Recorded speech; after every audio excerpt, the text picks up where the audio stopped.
Bonjour, nous ouvrons aujourd'hui ce fameux Nouveau Testament et quand on le feuillette rapidement, on s'aperçoit déjà qu'il comporte 27 livres, mais ça on le savait déjà. On l'a dit quand on a fait une présentation générale de la Bible lors du premier module biblique. Donc, 4 évangiles, le livre des Actes des Apôtres, 13 lettres de Paul, l'épître aux Hébreux qui est un petit peu particulière, 7 lettres de Pierre, Jean, Jacques et Jude, et puis enfin le livre de l'Apocalypse. Bon. Une fois qu'on a dit ça, on n'a pas dit grand-chose, mais enfin, ça donne à tout le moins une petite géographie d'ensemble. Alors la première question qu'il faut se poser, c'est qu'est-ce qu'il s'est passé ? On connaît un peu l'histoire qui a précédé, les patriarches, les rois, les prophètes, etc. On a une idée du contexte de l'époque qui était plutôt chaud, on l'a vu. Mais au milieu de tout ça, que s'est-il donc passé de si bouleversant pour que on en parle autant et pour que plus de 2 milliards d'hommes et de femmes en vivent encore de par le monde 2000 ans plus tard? Alors peut-être que pour mieux comprendre, il faut déjà partir de ces communautés qui ont étrangement commencé à germer un peu partout sur le pourtour méditerranéen. Ça a été une véritable explosion, preuve que ce qu'elles vivaient répondait à une attente forte des populations. Et puis ensuite, ça s'est étendu un peu dans le monde entier. Les membres de ces communautés vivaient ensemble d'une manière surprenante. Ils disaient qu'il fallait s'aimer les uns les autres. Ils avaient dans leur maison des réunions hebdomadaires le dimanche, pendant lesquelles ils priaient, ils écoutaient des passages de l'Écriture sainte, suite de quoi ils partageaient le pain dont ils disaient que c'était le corps d'un certain Jésus qu'ils nommaient Christ ou Messie. Et puis, ensuite, ils vivaient dans le monde, au milieu des autres, mais pas comme les autres. Il émanait d'eux une sérénité et une joie qui surprenaient. Et quand on leur demandait pourquoi ils vivaient ainsi, ils répondaient qu'ils étaient habités d'un esprit. Ah bon ? Quel esprit ? L'esprit de Jésus qui est le Christ, répondait-il. Et du coup, les gens que cette vie communautaire intriguait interrogeaient de plus belle. Mais qui est ce Christ dont vous nous parlez ? Alors, on racontait. Au début, les tout premiers chrétiens, les compagnons de Jésus, racontaient ce qu'ils avaient eux-mêmes vécu avec lui, et puis, le temps avançant, les premiers témoins n'étant pas immortels, on a décidé de mettre par écrit leurs témoignages. Donc, premier point, le Nouveau Testament et en particulier les évangiles sont un témoignage avant d'être une catéchèse.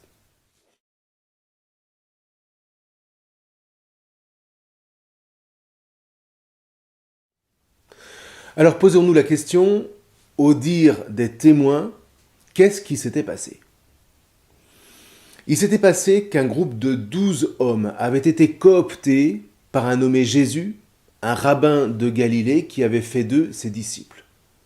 Alors déjà, il y avait quelque chose d'étrange parce que les autres rabbins ne faisaient jamais ça.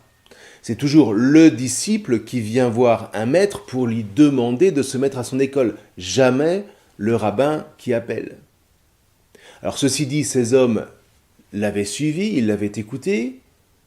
Comme dira Saint Jean dans sa première lettre, ils l'ont vu, ils l'ont écouté, ils l'ont touché, ils ont mangé et bu avec lui. Dans un premier temps, ce Jésus avait travaillé dans le bois, comme son père, dans un village du centre de la Galilée, appelé Nazareth. On traduit souvent qu'il était charpentier, mais le terme est beaucoup plus global en réalité. Il était à la fois bûcheron, menuisier, charpentier, etc. Et ce qui est intéressant, c'est qu'on sait que les plus grands rabbins de l'époque, notamment Hillel et Shammai, dont je vous ai parlé la dernière fois, et qui ont, à la même époque, fondé les premières grandes écoles rabbiniques, avaient le même travail. Et il semble que beaucoup de grands rabbins aient été artisans du bois, puisque une coutume est connue qui voulait que lorsque une assemblée de rabbins séchait sur une question relevant de la Torah, ils appellent un charpentier ou un fils de charpentier à la rescousse. Donc, dire que Jésus était charpentier, c'est affirmer subtilement qu'il était, comme sans doute son père Joseph d'ailleurs, un grand rabbin. qui discutait ferme avec les docteurs de la Torah dès son plus jeune âge, rapporte l'Évangile selon saint Luc. Alors par ailleurs, Jésus était un chassid, littéralement un miséricordieux, c'est-à-dire de ces hommes dont la bonté va bien au-delà des limites quotidiennes, qui dénotent d'un courage et d'une sagesse supérieure. Une force émanait de lui, de sorte que, avec lui, ses disciples puisaient à une vigueur intérieure exceptionnelle, qui les faisait se dépasser, qui les bouleversait souvent, et puis surtout qui les déconcertait.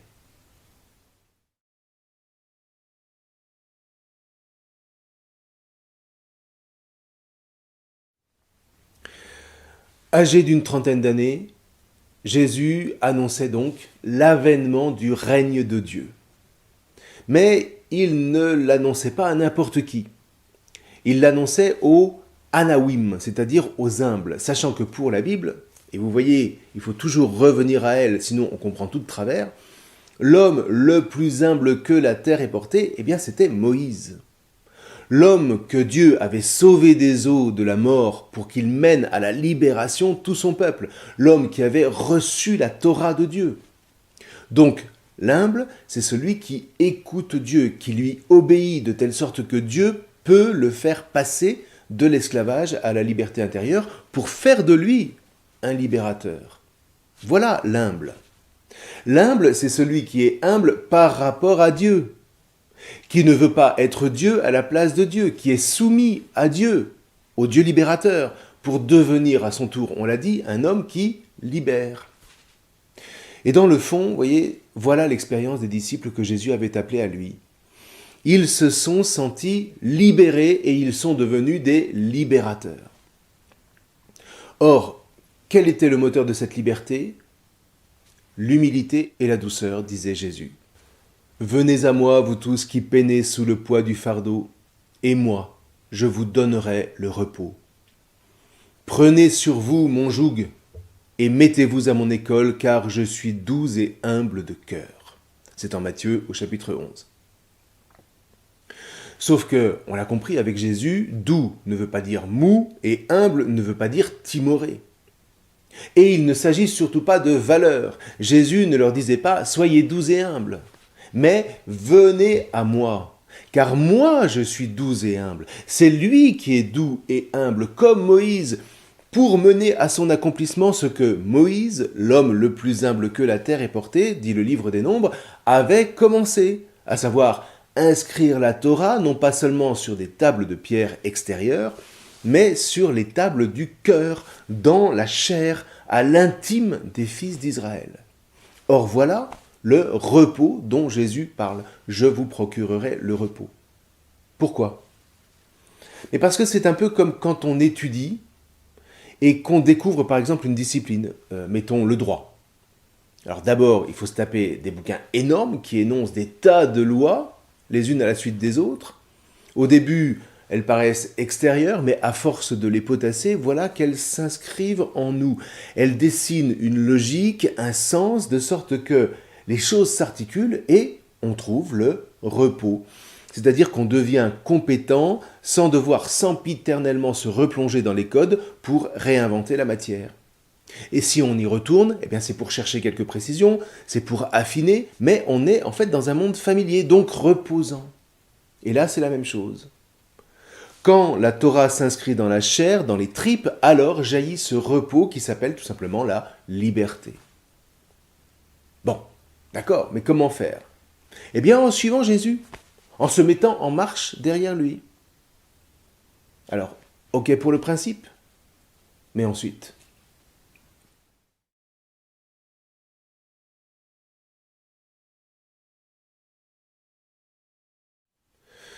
Donc, dans un premier temps, Jésus avait coopté ses disciples en leur disant « Suis-moi ».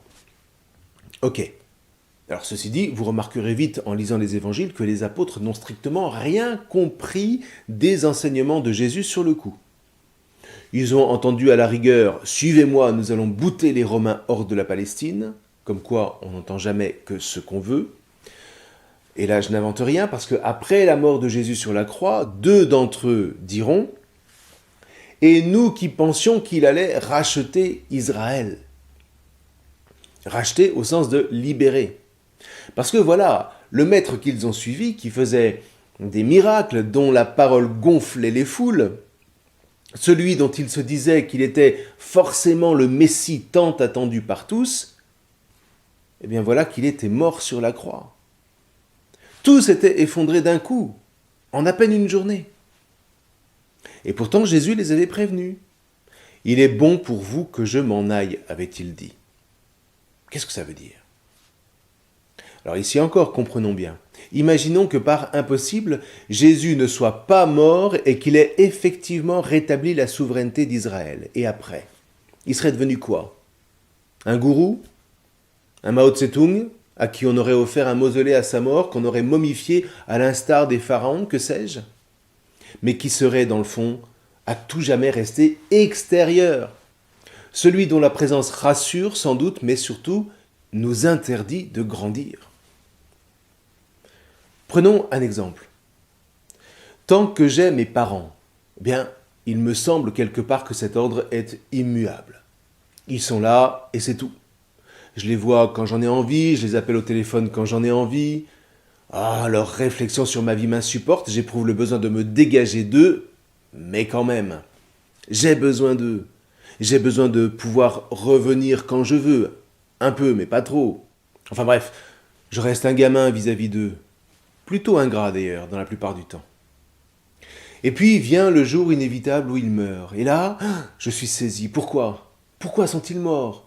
C'est trop tôt, c'est trop dur. J'aurais tellement voulu leur dire ceci, leur parler de ça.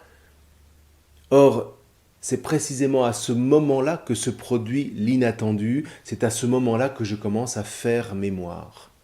Non pas à me souvenir seulement, mais faire mémoire. Vous voyez, le souvenir, c'est dans la tête, mais ça ne suffit pas. À ces souvenirs sont attachées des émotions, et ces émotions, je ne peux pas les garder pour moi. Il faut que je les partage. Alors, en soi, des souvenirs, ça ne se partage pas, on l'a déjà vu. Ce qui se partage, ce sont les émotions liées à ces souvenirs. J'ai besoin de savoir si je suis le seul à les avoir vécus ou si on est plusieurs. Et dans ce cas, dans le cas où on est plusieurs à avoir vécu des émotions semblables, alors je me sens appartenir à un groupe et je me sens plus fort pour vaincre l'épreuve. Le souvenir, vous voyez, passe au rang de la mémoire. Le souvenir qui est dans ma tête passe au niveau de ma chair et me fait expérimenter, grâce au partage, mon appartenance à un corps, de sorte que le groupe devient une famille. Vous voyez, une famille, c'est un groupe qui partage, non pas les mêmes souvenirs, mais la même mémoire sur laquelle se construit son unité intergénérationnelle. Sauf que pour ça, et c'est là un grand paradoxe, eh bien il a fallu à un moment ou à un autre que la génération d'avant meure. Étonnant, non ? Non pas seulement pour nous laisser la place, dit comme ça, c'est d'un trivial absolument insupportable, mais bien plus pour nous obliger à faire cet itinéraire intérieur et à découvrir qu'en réalité, leur véritable place est là, à l'intérieur de nous, dans une communion qui devient un véritable soutien, une force comme peut l'être par exemple une cordée de montagne. Donc pour nous, il est bon, aussi paradoxal que ça puisse paraître, que nos parents s'en aillent, qu'ils se retirent à un moment ou à un autre. Même si, pour certains d'entre nous, leur départ s'est effectué trop tôt, croyez-moi, seul ce travail de mémoire peut nous aider à faire de cette épreuve une occasion de grandir et de tenir notre place, de laisser une trace dans le monde. Et bien évidemment, il en va de même, éminemment, pour Dieu en Christ. C'est d'ailleurs le sens profond du premier Shabbat, qui est le Shabbat de Dieu au 7e jour de la création. Dieu se retire, non pas au sens où il s'en désolidarise, mais au sens où il permet à l'homme de prendre un chemin intérieur, qu'au demeurant il ne prendra pas, puisqu'il en profitera pour désobéir et pour manger le fruit qui, soi-disant, aurait dû faire de lui le concurrent de Dieu. « Vous serez comme des dieux », avait promis le serpent. Mais en attendant, il était bon pour Adam et Ève que Dieu s'en aille. Et donc, pour que s'opère la recréation de l'homme par le Christ Jésus, il est bon pour nous qu'il s'en aille, pour que les disciples empruntent ce chemin intérieur par lequel la Torah pourra s'inscrire dans leur chair, avec une intensité de mémoire qu'ils pourront partager. Partage au demeurant qui constituera la cordée de l'Église, génération après génération, comme un seul corps, comme une seule et gigantesque famille.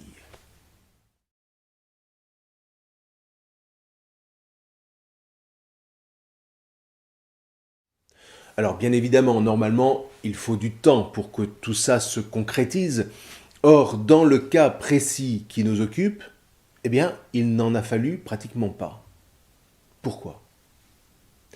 Parce que tout cet épisode tragique de la Passion a été suivi par un événement non moins bouleversant, à savoir ce qu'on appelle la résurrection, un terme qui traduit le relèvement, en grec anistémie, qui signifie se lever, se relever, et que traduit le latin surgo, qui a donné en français surgir. Surgo donne au temps du parfait surrexit, il s'est levé, et résurrexit pour dire il s'est relevé. Donc résurrexit, d'où résurrection. Enfin bref, toujours est-il que Jésus, à la mort de qui ont assisté, outre les soldats romains, quelques femmes et le disciple Saint Jean, les autres avaient pris leurs jambes à leur cou, Jésus que Nicodème et Joseph d'Arimathie avaient dépendu de la croix pour l'ensevelir dans un tombeau avant de pouvoir l'embaumer dès que le Shabbat serait terminé, eh bien voilà qu'il était là. Au milieu des apôtres qui s'étaient reclus dans la salle du dernier repas pris avec Jésus 3 jours auparavant. D'autre part, dit saint Luc, il était apparu à 2 disciples qui repartaient complètement dépités de Jérusalem. Il leur avait expliqué dans les Écritures tout ce qui le concernait et il avait mangé avec eux. Sauf qu'au moment où il l'avait enfin reconnu, voilà qu'il avait disparu. Vous voyez toujours ce retrait pour que les disciples ne s'évadent pas derrière une idole extérieure, mais trouvent Jésus inscrit dans leur chair. Notre cœur n'était-il pas tout brûlant au-dedans de nous quand il nous parlait en chemin et qu'il nous ouvrait les Écritures ? Voilà, ils font mémoire et ils la partagent sous forme de l'émotion qui les a habités, de sorte qu'ils repartent à Jérusalem pour témoigner aux autres de ce qui vient de leur arriver. Et les autres de leur rétorquer « Oui, c'est vrai, le Seigneur s'est relevé et il est apparu à Simon. » Et voilà que Jésus à nouveau se tient là, au milieu d'eux. Alors je ne sais pas vous, mais moi, je comprends qu'ils aient été effrayés. Ils pensaient voir un esprit, ils pensaient voir un fantôme. Et Jésus de leur dire calmement « Pourquoi êtes-vous troublés ? Voyez mes mains et mes pieds, c'est bien moi. Palpez-moi, allez !» Vous savez bien qu'un esprit n'a ni chair ni os, or vous constatez bien par vous-même que j'en ai. Et hop, rebelote, Jésus leur dit « Avez-vous quelque chose à manger ?» Alors il lui donne un petit morceau de poisson grillé, qu'il mange devant eux, bizarre de chez bizarre.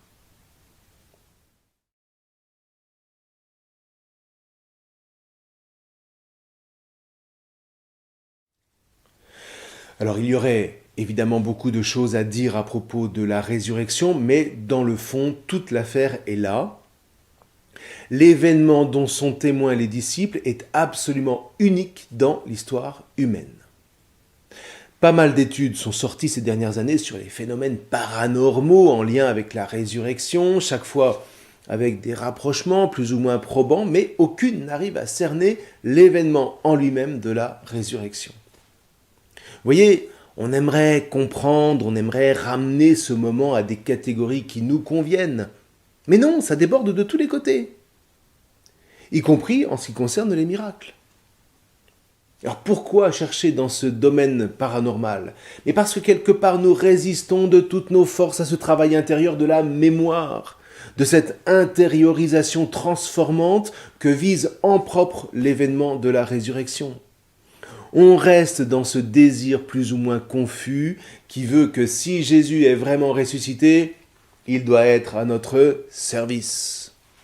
Quand on pose la question « mais à quoi ça sert tout ça ?» on sous-entend « à quoi ça me sert ?» Et c'est terrible parce que ça ramène tout à moi. C'est précisément ça qu'on appelle le péché. On entend aussi souvent dire Ah, si c'était vrai tout ça, il n'y aurait pas tant de souffrance dans le monde. Sous-entendu, Dieu aurait mis de l'ordre dans les affaires. Sauf qu'on évacue allègrement la si difficile question de la liberté humaine. Parce que pour éradiquer la souffrance sur le mode fantasmatique spontané, et en un clin d'œil s'il vous plaît, parce que le propre de ce genre de fantasme, c'est qu'il doit être efficient instantanément, pour éradiquer d'autorité la souffrance dans le monde, donc, il faudrait attacher chaque individu sur sa chaise, et donc exercer un despotisme des plus radicaux.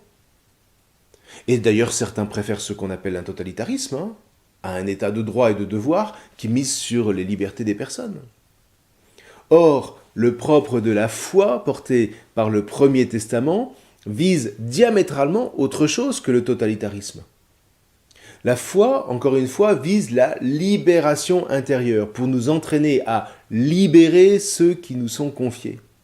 C'est à l'opposé le plus radical de tous les scénarios païens qui ne raisonnent que sur la base d'une toute-puissance extérieure. Or, là où les idéologies sont impatientes et donc génocidaires, la révélation biblique, elle, habite le temps.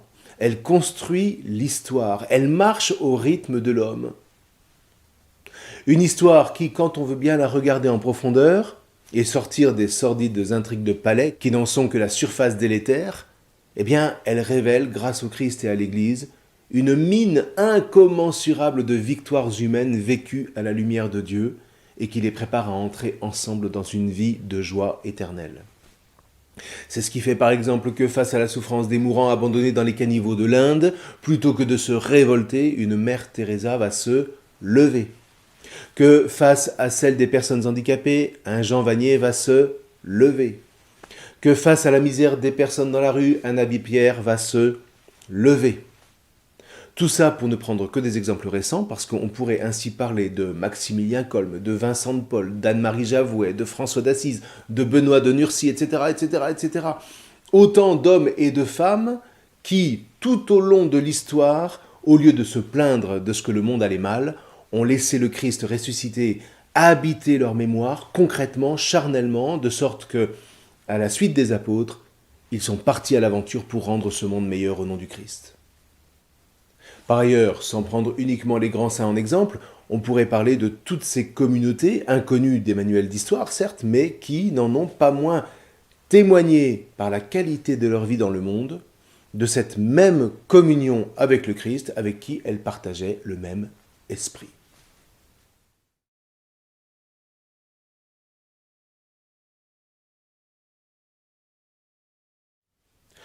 Alors maintenant reste la question cruciale, Jésus était-il Dieu ? Alors là, c'est la grande interrogation du monde contemporain qui n'y croit plus, qui ne croit plus d'ailleurs à rien d'au-delà de lui-même en termes de croissance, de communion, de rencontre.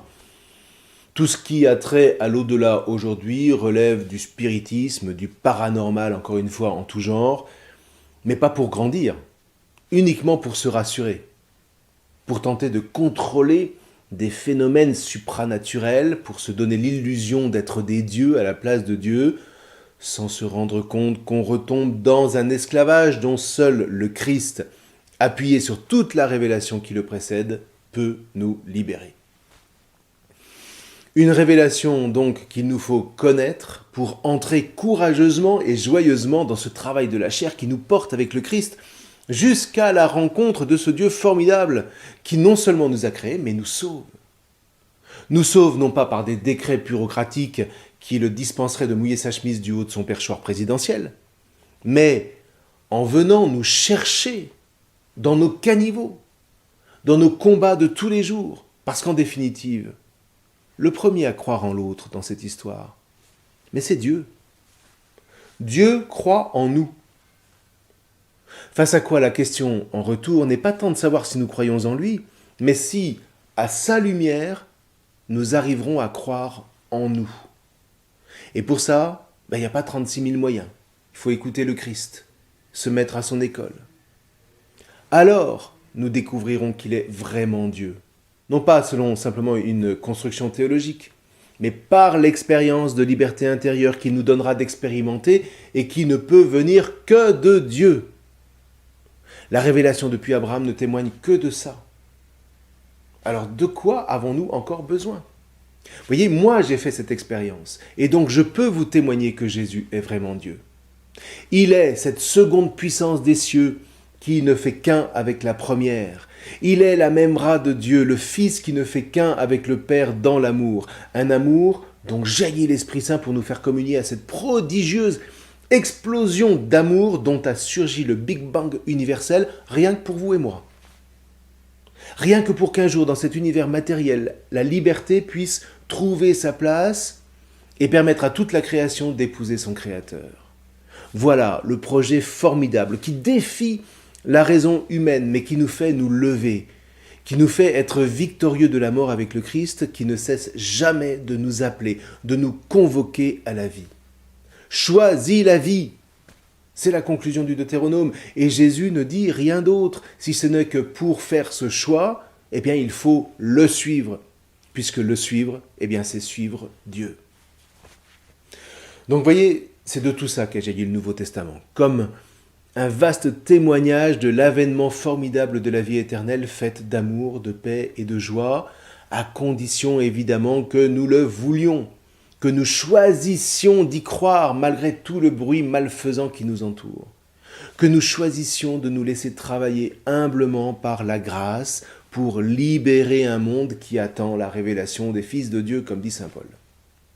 Alors bien sûr, ça nous paraît impossible, et humainement parlant, ça l'est. Mais n'oubliez jamais que l'impossible, c'est ce qui n'est possible qu'avec le Christ. Alors, je laisse le quiz clore cette leçon. La prochaine fois, nous laisserons les premiers témoins nous raconter leur expérience en ouvrant l'Évangile selon saint Matthieu. Pensez à lire les quelques extraits que je vous propose sous la vidéo. Je vous remercie.